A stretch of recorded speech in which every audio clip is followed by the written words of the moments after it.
Assalamualaikum warahmatullahi wabarakatuh. Kami dari kelompok 3 Hukum Perdata kelas C. Di sini kami akan menjelaskan tentang perjanjian timbal balik dan perjanjian sepihak, syarat-syarat sahnya perjanjian dan macam-macam perjanjian. Baik, pertama saya akan menjelaskan tentang perjanjian timbal balik. Apa itu perjanjian timbal balik? Perjanjian timbal balik yaitu perjanjian yang memuat hak, dan hak tersebut sekaligus menjadi kewajiban bagi pihak lawannya. Adapun contohnya yaitu perjanjian jual beli yang diatur dalam pasal 1457 KUH Perdata yang menyatakan bahwa jual beli adalah suatu perjanjian dengan mana pihak yang satu mengikat dirinya untuk menyerahkan suatu kebendaan dan pihak yang lain untuk membayar harga yang telah dijanjikan.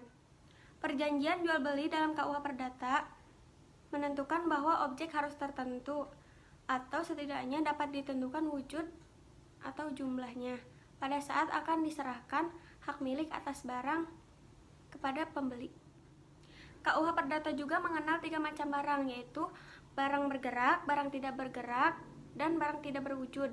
Barang tidak berwujud contohnya piutang atau saham. Hal-hal yang harus ada dalam perjanjian jual beli yaitu pertama, para pihak yang melakukan kesepakatan yang melibatkan dua pihak yaitu penjual dan pembeli. Dan kedua, para pihak harus memiliki kecakapan untuk melakukan transaksi jual beli, yang artinya baik penjual maupun pembeli telah dianggap dewasa menurut hukum yang berlaku dan tidak sedang berada di bawah pengampuan. Dalam membuat perjanjian, para pihak diberi kebebasan untuk menentukan bentuk dan isi perjanjian yang mereka buat. Kebebasan itu juga harus tetap sesuai dengan dan tidak boleh melanggar hukum yang berlaku di Indonesia. Jika isi perjanjian tersebut melanggar hukum yang berlaku, maka perjanjian tersebut tidak memenuhi syarat sah perjanjian yang diatur dalam pasal 1320 KUH Perdata dan berakibat batal demi hukum. Sekian penjelasan tentang perjanjian timbal balik. Selanjutnya, penjelasan tentang perjanjian sepihak yang akan dijelaskan oleh teman saya. Hai, saya akan menjelaskan perjanjian sepihak.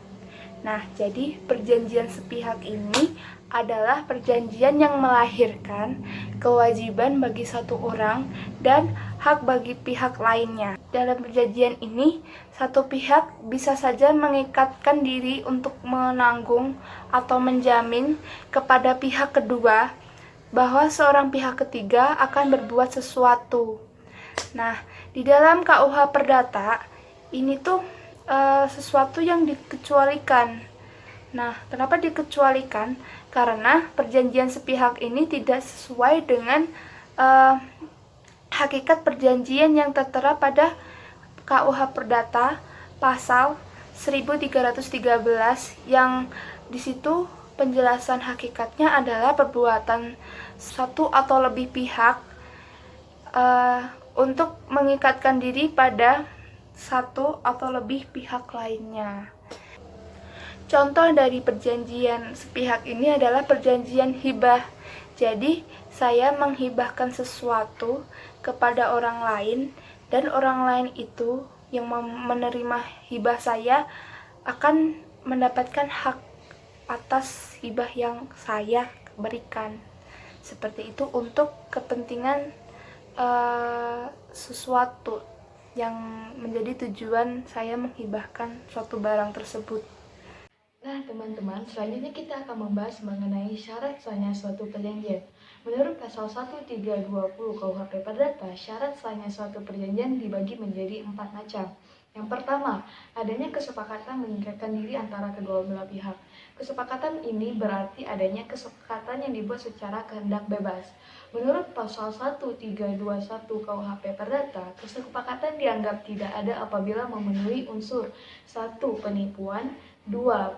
Kehilapan, 3. Paksaan. Selanjutnya adalah adanya kecakapan dalam melakukan perbuatan hukum. Orang yang belum cakap menurut KUHP Perdata adalah 1. Menurut pasal 1330 KUHP Perdata, orang yang tidak cakap adalah orang yang belum dewasa. Yang kedua, menurut pasal 330 KUHP Perdata, orang yang tidak cakap adalah orang yang belum berumur 21 tahun dan masih belum menikah. Dan yang terakhir adalah pasal 433 KUHP Perdata. Orang yang tidak cakap adalah orang yang berada di dalam perwalian, yakni orang yang lemah akal budinya, 2 orang yang pikun, 3 orang yang dungu, dan 4 orang yang boros. Nah teman-teman, 2 syarat yang telah saya sebutkan di atas adalah merupakan syarat subjektif, sehingga dapat dibatalkan secara sepihak.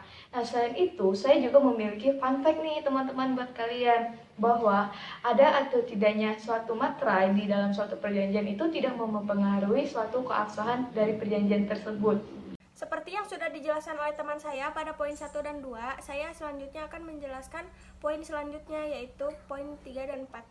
Poin 3 yaitu suatu hal tertentu, dan poin 4 yaitu suatu sebab yang halal atau legal. Pada poin 3 dan 4 termasuk syarat objektif, di mana ketiadaannya akan mengakibatkan suatu perjanjian batal demi hukum dan dianggap tidak pernah. Maka dapat disimpulkan tidak dipenuhinya sesuatu di luar 4 syarat tersebut, maka tidak akan mengakibatkan suatu perjanjian batal demi hukum atau dapat dibatalkan secara sepihak. Terima kasih. Macam-macam perjanjian berdasarkan cara terbentuknya atau lahirnya perjanjian. Penggolongan perjanjian ini didasarkan pada terbentuknya perjanjian itu. Perjanjian itu sendiri terbentuk karena adanya kesepakatan kedua belah pihak pada saat melakukan perjanjian.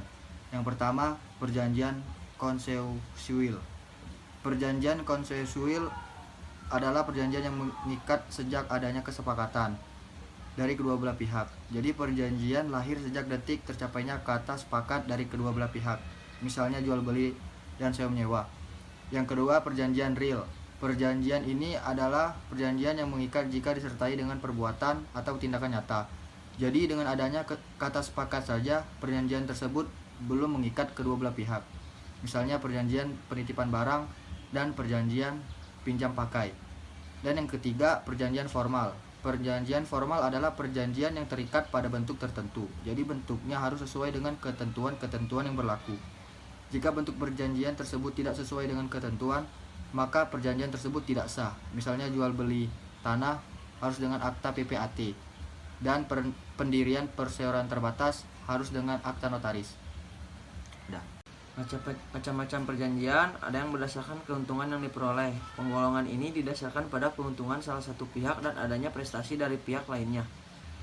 Ada juga perjanjian asas beban. Perjanjian asas beban ini perjanjian atas prestasi dari pihak yang satu, selalu terdapat kontrak prestasi dan pihak lain, dan antara kedua prestasi itu ada hubungannya menurut hukum. Misalnya saja A menjanjikan kepada B suatu jumlah tertentu jika B menyerahkan sebuah benda tertentu pula kepada A. Yang kedua ada berdasarkan nama dan pengaturan. Penggolongan ini didasarkan pada nama perjanjian yang tercantum di dalam pasal 1319 KUH Perdata dan artikel 1355 NBW. Di dalam pasal 1319 KUH Perdata dan artikel 1355 NBW hanya disebutkan 2 macam perjanjian menurut namanya, yaitu perjanjian nominat atau bernama dan perjanjian indominat atau tidak bernama. Perjanjian bernama, istilah kontak nominat merupakan terjemahan dari nominat kontrak. Kontrak nominat sama artinya dengan perjanjian bernama atau bernama dalam bahasa Belanda. Kontrak nominat merupakan perjanjian yang dikenal dan terdapat dalam pasal 1319 KUH Perdata.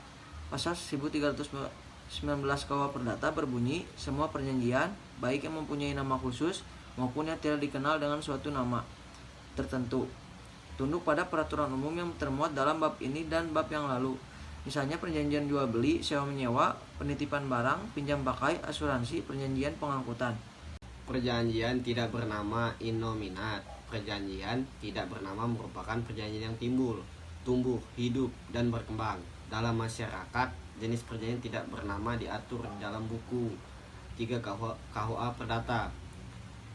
Hanya ada satu pasal yang mengatur tentang perjanjian innominat, yaitu pasal 1319 KUH Perdata yang berbunyi, semua perjanjian baik mempunyai nama khusus maupun tidak dikenal dengan suatu nama tertentu, tunduk pada peraturan umum yang bermuat dalam bab ini dan bab yang lalu. Ketentuan ini, masyarakat bahkan berjanji baik yang mempunyai nama dalam KUH Perdata maupun yang tidak dikenal dengan suatu nama tertentu atau tidak bernama, tunduk pada buku 3 KUH Perdata. Dengan demikian, para pihak yang mengadakan perjanjian innominat tidak hanya untuk pada berbagai peraturan yang mengaturnya, tetapi para pihak juga tunduk pada ketentuan-ketentuan yang tercantum dalam KUH Perdata. Misalnya sewa beli, semua guna usaha, leasing yang termasuk dalam perjanjian innominat adalah perjanjian tidak bernama dibagi dua, yaitu satu, perjanjian campuran. Campuran adalah perjanjian yang mengandung berbagai unsur dari berbagai perjanjian. Perjanjian ini tidak diatur dalam BW maupun KUHD. Misalnya perjanjian sewa beli, gabungan sewa menyewa, jual beli, setiap orang memperbolehkan atau bebas membuat perjanjian bernama, tak bernama maupun perjanjian campuran karena hukum perikatan dan hukum perjanjian yang diatur dalam buku 3 KUH Perdata merupakan hukum pelengkap Envelin Rex. Perjanjian cuma-cuma adalah perjanjian memberikan keuntungan bagi salah satu pihak saja. Perjanjian kebendaan adalah perjanjian hak atas benda dialihkan atau diserahkan kepada pihak lain. Perjanjian obligator adalah perjanjian yang menimbulkan kewajiban dari para pihak. Perjanjian liberator adalah perjanjian para pihak yang membebaskan diri dari kewajiban